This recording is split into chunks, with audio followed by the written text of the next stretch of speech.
నమస్తే, welcome to prime health. ఇవాళ prime health కార్యక్రమంలో అసలు క్యాన్సర్ అంటే ఏంటి, దాని లక్షణాలు ఎలా ఉంటాయి, దాని నివారణ మార్గాలు ఎలా ఉంటాయో తెలుసుకుందాం. వివరించడానికి మనతో పాటు జాయిన్ అయ్యారు DDH Renova cancer hospital cancer centre నుంచి doctor Kishore Chandrakurada, MD, consultant medical and hemato oncologist.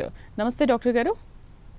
నమస్తే అండి. నా డాక్టర్ పేరు గారు. Kishore Chandra, consultant medical oncologist at Renova DDH cancer centre. Yes Kishore గారు, క్యాన్సర్ అనే పదాన్ని మనం గత కొన్నేళ్లుగా వింటూనే ఉన్నాము. ఇప్పుడు క్యాన్సర్ అనేది ఎవరికీ తెలియందని కాదు, బట్ అయినప్పటికీ కూడా క్యాన్సర్ పైన ఇంకొక అవేర్నెస్ అనేది ఎందుకు రావట్లేదు? అంటే చాలా మంది ఇప్పుడు ఊర్లలో ఉండడం వల్ల వాళ్ళకి ఫస్ట్ ఫస్ట్ డాక్టర్ దగ్గరికి వచ్చేది లేట్ గా వస్తున్నారు. మ్మ్. ఇంకోటి ఏంటంటే ప్రోగ్రామ్స్ గవర్నమెంట్ లో కూడా ఇప్పుడు అవేర్నెస్ అయితే గవర్నమెంట్ చాలా స్కీమ్స్ అని క్యాన్సర్ స్క్రీన్ ప్రోగ్రామ్స్ అవును. అన్ని స్టార్ట్ చేసింది. మ్మ్. ఒకప్పుడు ఈ క్యాన్సర్ స్క్రీన్ ప్రోగ్రామ్స్ అనేవి తక్కువ. ఇప్పుడిప్పుడే క్యాన్సర్ అవేర్నెస్ అనేది వస్తుంది జనాల్లో. అంటే మ్మ్. పూర్తిగా అవేర్నెస్ లేకపోవడం అనేది కాదు, బట్ ఇప్పుడిప్పుడే స్టార్ట్ అవుతుంది. మ్మ్. సిటీస్ లో అవేర్నెస్ ఎక్కువ ఉంది, ఇంకా రూరల్ ఏరియాస్ లో కొంచెం అవేర్నెస్ అనేది పెంచాల్సి ఉంది. ఓకే. సో మరొకసారి అసలు క్యాన్సర్ అంటే ఏంటి తెలుసుకుందామా డాక్టర్ గారు? ఇప్పుడు క్యాన్సర్ అంటే ఏంటి అంటే ఇప్పుడు సపోజ్ ఒక బ్రెస్ట్ క్యాన్సర్ ఉందనుకోండి, నార్మల్ కణాలు ఒక స్లోగా పెరుగుతాయి. నార్మల్ గ్రోత్ ఉంటుంది మ్మ్. స్లోగా. మ్మ్. క్యాన్సర్ కణాలు ఒక్కసారి క్యాన్సర్ సోకంగానే కొన్ని జను మార్పిడి జరుగుతుంది. దానివల్ల ఏంటంటే క్యాన్సర్ సెల్ యొక్క తత్వం మారి తొందరగా ఫాస్ట్ గా పెరుగుతాయి. టిష్యూస్ లో ఫాస్ట్ గా పెరిగి అది క్యాన్సర్ కింద డెవలప్ అయ్యి నార్మల్ టిష్యూస్ తినేస్తుంది అనమాట, మ్మ్. సింపుల్ గా చెప్పాలంటే. మ్మ్. కానీ అలా కణాలు అలా తినేస్తున్నాయి అనుకున్నప్పుడు మనకు ఆ స్టేజ్లో ఏమీ తెలియదు కదా, మరి ఎలా తెలుసుకోవాలంటే? ఆ, ఎట్లా తెలుసుకుంటే క్యాన్సర్ స్క్రీనింగ్ అనేది ఉంటుంది. ఇప్పుడు కొన్ని ప్రోగ్రామ్స్ ఉన్నాయి, బ్రెస్ట్ క్యాన్సర్ స్క్రీనింగ్ ఆ స్టేజ్ లో తెలుసుకోవడం అనేది మనకి కొంచెం ఒక స్టేజ్ 1 అన్నప్పుడు కొంచెం గడ్డలాగా ఫార్మ్ అవుతుంది కదా. మ్మ్. క్యాన్సర్ సెల్స్ పెరిగి ఒక అవును. గడ్డలా ఫార్మ్ అవుతుంది అవును. ఎక్కడైనా. ఇప్పుడు పేగు అయినా, లేదంటే బ్రెస్ట్ అయినా, లేదంటే లంగ్స్ అయినా, ఎక్కడైనా కానీ ఒక గడ్డలా ఫార్మ్ అయినప్పుడు మనకి ఏమైనా సిమ్టమ్స్, ఇప్పుడు బ్రెస్ట్ క్యాన్సర్ అనుకోండి, తొందరగా మనకి సిమ్టమ్స్ స్నానం చేసేటప్పుడు కానీ, అలాగే ఇప్పుడు పేగు క్యాన్సర్ అంటే మోషన్ లో బ్లడ్ రావడం కానీ, ఇట్లా లంగ్ క్యాన్సర్ అంటే దగ్గు రావడం కానీ, ఇలాగ బ్రెయిన్ క్యాన్సర్ అంటే మళ్ళీ హెడ్ ఏక్ రావడం, ఇట్లాంటివి సిమ్టమ్స్ వచ్చిన వెంటనే డాక్టర్ తెలుస్తాయి. కి చూపించుకుంటే వెంటనే సొల్యూషన్ దొరుకుతుంది అనమాట. ఎర్లీగా స్టేజ్ 1, స్టేజ్ 2, స్టేజ్ 3 క్యాన్సర్ లో ట్రీట్మెంట్ అనేది క్యూరేటివ్ ఆప్షన్స్ ఉంటాయి ఖచ్చితంగా. క్యాన్సర్ అనేది ఖచ్చితంగా వస్తే ఇంకా చచ్చిపోతాము అట్లాంటిది కాదు. ఇప్పుడున్న ట్రీట్మెంట్, ఇప్పుడున్న పరికరాలు, ఇప్పుడున్న టెక్నాలజీతో మనం stage 1, stage 2, stage 3, even stage 4 cancer లో కూడా కొంతమందిని క్యూర్ చేయవచ్చు. మ్మ్. ఓకే. బట్ చాలామంది ఏంటంటే థర్డ్ ఫోర్త్ స్టేజ్లో వచ్చింది ఇంకా క్యాన్సర్ నయమయ్యే అవకాశాలు కనిపించవు అని అంటారు. ఓకే, మీరు చెప్పినట్టుగా థర్డ్ ఫోర్త్ స్టేజ్లో బతికే వాళ్ళు చాలా తక్కువగా ఉంటారు. మరి ఏంటి, మనం అసలు ఆ స్టేజ్ బారిన పడకుండా ఉండాలి అని అంటే ఈ సిమ్టమ్స్ కనిపించినప్పుడు హాస్పిటల్కి వెళ్తాం, ఏంటి ఎలాంటి ట్రీట్మెంట్ ఉంటుంది? ఈ ట్రీట్మెంట్ అనేది ఎర్లీగా, అదేనండి చెప్పాను కదా, ఎర్లీగా ట్రీట్మెంట్. ఎర్లీగా ఇప్పుడు మనకి ఏమైనా గడ్డలు కానీ, ఏమైనా సిమ్టమ్స్ ఉన్నా కానీ వెంటనే డాక్టర్ దగ్గరికి వెళ్ళాల్సిన అవసరం ఉంటుంది. స్టేజ్ 3 కూడా చాలా వరకు క్యూర్ చేయ అవకాశం ఉంటుంది. Stage okay. 4 లో కూడా కొన్ని క్యాన్సర్స్, అంటే ఇప్పుడు వైట్ బ్లడ్ సెల్స్ క్యాన్సర్ అని, లేదంటే జంప్ సెల్ ట్యూమర్ అని కొన్ని క్యాన్సర్స్ ఉన్నాయి. వాటిని మనం క్యూర్ చేయొచ్చు. ఇంకొన్ని స్టేజ్ 4 క్యాన్సర్స్ లో స్టేజ్ 4 వేరే క్యాన్సర్స్, లంగ్ క్యాన్సర్స్, ఇంకా బ్రెస్ట్ క్యాన్సర్, ఇంకా లంగ్ క్యాన్సర్ లో ఇప్పుడు మనకి టార్గెటెడ్ థెరపీ, ఇమ్యునోథెరపీ ఇట్లాంటివి చాలా వచ్చాయి. సో దీంతోనే మనం లైఫ్ చాలా 5 years వరకు కూడా ప్రొలాంగ్ చేయొచ్చు మ్మ్. పేషెంట్. మ్మ్. డాక్టర్ గారు, క్యాన్సర్లో ఉన్న రకాల గురించి ఒకసారి డిస్కస్ చేద్దామా? అంటే బ్రెస్ట్ క్యాన్సర్ కానీ, లంగ్స్ క్యాన్సర్ కానీ, మౌత్ క్యాన్సర్ కానీ, ఇలా చాలా రకాల క్యాన్సర్స్ ఉన్నాయి కదా. ఫస్ట్ ముందుగా బ్రెస్ట్ క్యాన్సర్ గురించి మీరు తెలియజేశారు. నెక్స్ట్ ఇంకొక క్యాన్సర్ గురించి డిస్కస్ చేద్దామా? ఇప్పుడు సపోజ్ ఇప్పుడు పేగు క్యాన్సర్ ఉందనుకోండి. ఆ, ఆ, వాటికి ఇప్పుడు ఎట్లా ఫస్ట్ లూజ్ మోషన్స్ అవడం కానీ, లేదంటే కాన్స్టిపేషన్ సిమ్టమ్స్ అంటే మలబద్ధకం రావడం, సిమ్టమ్స్ బ్లీడింగ్ గురించి అవ్వడం, చెప్తున్నారు. సిమ్టమ్స్. ఇలా వచ్చినప్పుడు వెంటనే డాక్టర్ దగ్గరికి వెళ్ళి ఎండోస్కోపీ కానీ, కొలోనోస్కోపీ కానీ చేయించుకుంటే వెంటనే మనకి ఈ ఏమైనా గడ్డు ఉంటే అందులోంచి బయాప్సీ చేయడం అనేది జరుగుతుంది. ఆ బయాప్సీ తీసిన వెంటనే మనం ట్రీట్మెంట్ స్టేజ్ని బట్టి, అంటే సర్జరీ అయితే సర్జరీ, లేదంటే ఫస్ట్ కొంచెం స్టేజ్ 3 అంటే కీమోథెరపీ ఇచ్చి సర్జరీ చేయడం కానీ జరుగుతుంది. లేదంటే సర్జరీ చేసి కీమోథెరపీ చేయడం, లేదంటే ఇంకా అవసరమైతే రేడియేషన్ ఇవ్వడం కానీ జరుగుతుంది. సో ఆ తర్వాత సో ఆ తర్వాత ఇంకా మనం ఒకసారి కీమోథెరపీ సర్జరీ 7వ థెరపీ అయిన తర్వాత రెగ్యులర్ గా ఫాలో అప్ అవుతూ ఉండాలి. ఎవ్రీ 3 months కి కొన్ని టెస్ట్లు చేస్తాము. పెట్ స్కాన్ అని, ఇంకా ఇంకా ట్యూమర్ మార్కర్స్ అని ఎవ్రీ 3 months కి టెస్ట్ ఉంటుంది. అది ఫాలో అప్ చేస్తూ ఉండాలి. సపోజ్ కోలన్, ఇలాగా కోలన్ క్యాన్సర్ కి. ఓకే, ఇప్పుడు కొలన్ క్యాన్సర్లో స్టార్టింగ్ స్టేజ్లోనే గుర్తించి డాక్టర్ దగ్గరికి వచ్చి ట్రీట్మెంట్ తీసుకుంటున్నప్పుడు ముందుగా వాళ్ళకి ఎలాంటి కౌన్సిలింగ్ చేస్తారు? అసలు క్యాన్సర్ అంటేనే చాలామంది భయపడుతూ ఉంటారు కదా.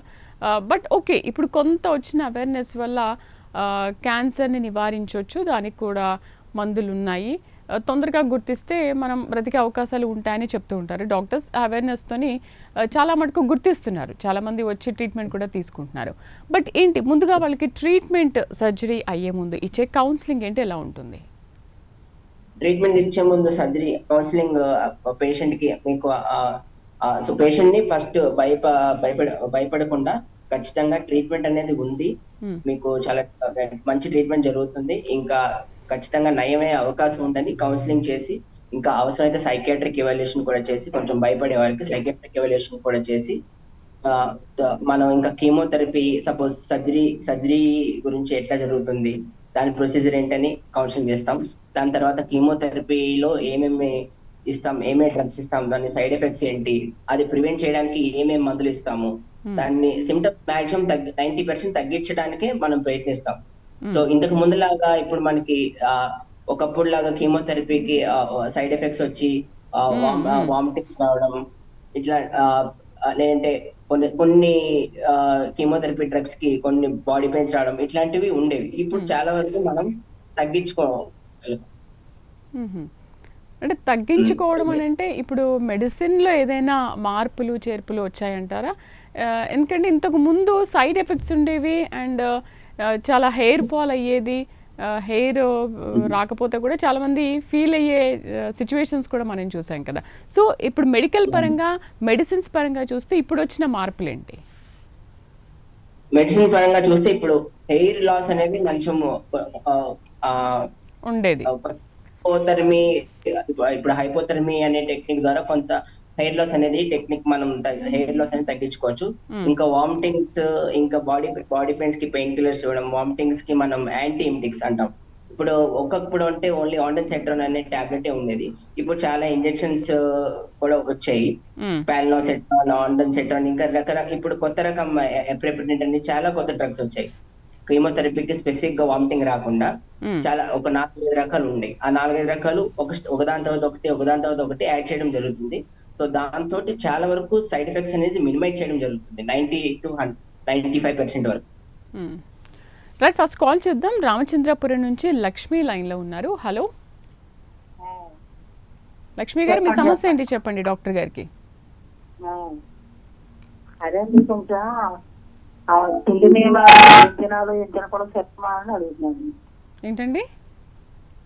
అదేంటి ఆహారం పళ్ళు అవి ఉంటాయి కదండి,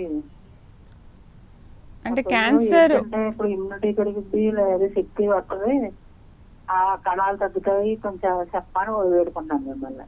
క్యాన్సర్ ఉన్న వాళ్ళకి అంటున్నారా లేకపోతే గుర్తించినప్పుడు అంటున్నారా? అదే అండి, ఇప్పుడు నాకు కొంచెం ఉన్నది ప్రాబ్లం ఉన్నది, నేను ఇప్పుడు ఆయుర్వేద మందులు వాడుతున్నాను, కానీ కొన్ని పళ్ళు వాళ్ళు చెప్తున్నారు కణాలు తగ్గిపోతాయి అంటున్నారు. ఓకే, క్యాన్సర్ ఉంది, కణాలు తగ్గిపోతున్నాయి అన్నారు, మీరు ఆయుర్వేదిక్ మెడిసిన్ వాడుతున్నారు. ఓకే, ఫుడ్ విషయంలో ఎలాంటి జాగ్రత్తలు తీసుకోవాలని అడుగుతున్నారు లక్ష్మి గారు. ఫుడ్ విషయంలో ఎలాంటిది అంటే ఇప్పుడు ప్రత్యేకంగా ఇప్పుడు కొంచెం ఇప్పుడు ఒకవేళ షుగర్ ఉందనుకోండి, షుగర్ మనం డైట్ కంట్రోల్ చేసుకోవాలి. షుగర్ కి కంటిన్యూస్ ఏవైతే ఉన్నాయో అవి వాడుకుంటూ ఉండాలి. And at the same time మనం పోషకాహారం తినాలి, ఫుడ్, ఫ్రూట్స్, కుక్డ్ ఐటమ్స్ అన్ని తినొచ్చు. అండ్ ఫ్రూట్స్ కూడా పీల్ ఆఫ్ చేయగలిగింది తినాలి. ఎందుకంటే పీల్ ఆఫ్ చేయకుండా తింటే వాటి మీద క్రిములు ఉంటాయి. ఆ క్రిముల వల్ల మనకి ఫీవర్ కానీ ఇన్ఫెక్షన్ కానీ వచ్చే అవకాశం ఉంటుంది. ఇది కాకుండా ఇంకా ప్రోటీన్ ఎగ్స్ అని, ఇంకా పాలు, బాదం పాలు, ఇట్లాంటివి వెజిటబుల్స్ ఖచ్చితంగా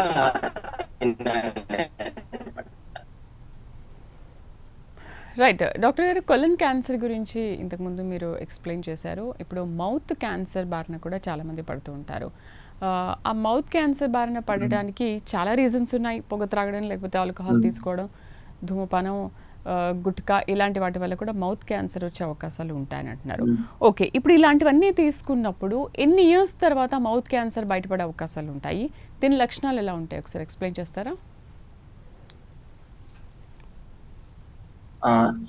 ఇది తంబాకు, పాన్, జర్దా, వీటి వల్ల మనకి 5 years నుంచి 20 years వరకు, 30 years వరకు కూడా క్యాన్సర్ అనేది ఇప్పుడే రావచ్చు. ఈ తంబాకు, పాన్, జర్దా వల్ల మనం స్పెసిఫిక్ గా చెప్పడానికి అనేది ఉండదు. But any thing above 5 years. So దీనికి మనం ఏం చేస్తామంటే, ఫస్ట్ ఎర్లీగా పేషెంట్ వస్తే ల్యూకోప్లేకియా అని వస్తారు. ఆ ల్యూకోప్లేకియా స్టేజ్ లో వచ్చినప్పుడు మనం బయాప్సీ చేస్తాం. బయాప్సీ చేసి ల్యూకోప్లేకియా స్టేజ్ లో ఉంటే, అంటే early stage of cancer, pre cancer stage అనమాట అది. ఆ స్టేజ్ లో మనం కొంచెం వైటమిన్స్, ఇంకా ఫస్ట్ ఏంటంటే ఈ ఆల్కహాల్, స్మోకింగ్, బీడీ, చుట్టా, ఈ తంబాకు, ఇవన్నీ ఫస్ట్ స్టాప్ చేసి ఈ మల్టీవిటమిన్ టాబ్లెట్స్ ఇవ్వడం అనేది జరుగుతుంది. అంటే ఏంటి, దీనికి లక్షణాలు గుర్తించిన తర్వాత అంటున్నారా? ఆ లక్షణాలు గుర్తించిన తర్వాత లూకోప్లేకియా స్టేజ్ అనేది ప్రీ క్యాన్సర్ స్టేజ్. ఒకవేళ స్టేజ్ 1 క్యాన్సర్ అయింది అనుకోండి, ఇప్పుడు బయాప్సీలో మనం ఇమీడియట్ గా సర్జరీ కానీ, రేడియేషన్ థెరపీ కానీ చేసుకుంటే తగ్గే అవకాశం ఉంటుంది స్టేజ్ 1 లో.